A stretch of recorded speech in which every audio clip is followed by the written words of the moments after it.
పట్టణంలోని బీజేపీ ఆధ్వర్యంలో చాయ్ పే చర్చ కార్యక్రమం జరిగింది। ఈ కార్యక్రమంలో బీజేపీ అధ్యక్షులు PVN Madhav, railway standing committee chairman MP doctor CM Ramesh తో పాటు బీజేపీ నేతలు, కార్యకర్తలు పాల్గొన్నారు। ఈ సందర్భంగా పట్టణంలోని పలువురు ప్రముఖులు, స్థానికులు తమ సమస్యలు వివరిస్తూ నేతలతో ముఖాముఖిగా చర్చించారు। ముఖ్యంగా రోడ్లు, డ్రైనేజ్, ట్రాఫిక్, మురుగునీటి సమస్యలు వంటి దీర్ఘకాలిక సమస్యల మీద విస్తృతంగా చర్చ జరిగింది। పరిష్కార మార్గాలపై చర్యలు తీసుకుంటామని బీజేపీ రాష్ట్ర అధ్యక్షుడు మాధవ్ భరోసా ఇచ్చారు। విశేషాన్ని పురస్కరించుకొని ఇవాళ మొదటి కార్యక్రమం చాయ్ పే చర్చ అనే కార్యక్రమంలో ప్రారంభించాలని చెప్పి అనుకుంటుంది। చాయ్ పే చర్చ అనేది వినూత్నమైన కార్యక్రమం అయితే కాదు।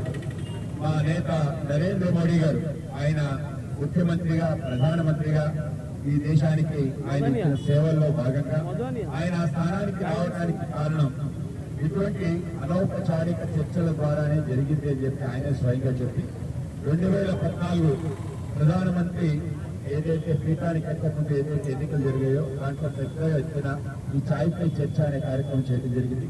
ప్రజల్ని కలిసి ప్రజల నాడి తెలుసుకోవడానికి అవకాశం ఉన్న ఏకైక సాధనం అనౌపచారిక ఇన్ఫార్మల్ టాక్ అంటారు। ఆ విధంగా ఎక్కడైనా మన టీ అంగళ్ళలో కానీ, అలాగే టిఫిన్ తింటున్న సెంటర్స్ లో కానీ అలాగా తిరుగుతుంటే మనకి అనేక మంది అనేక విషయాలు చెప్తారు। ఏ విషయాలు నిర్భయంగా చెప్తారు, ప్రిజుడిస్ లేకుండా, అంటే ఎటువంటి భయాలు లేకుండా చెప్పే అవకాశం ఇటువంటి స్థానాల్లో ఉంటుందని చెప్పి మన ఈ యొక్క చాయ్ పే చర్చ అనే కార్యక్రమం కూడా ఈ పర్యటనలో భాగంగా జరిగింది।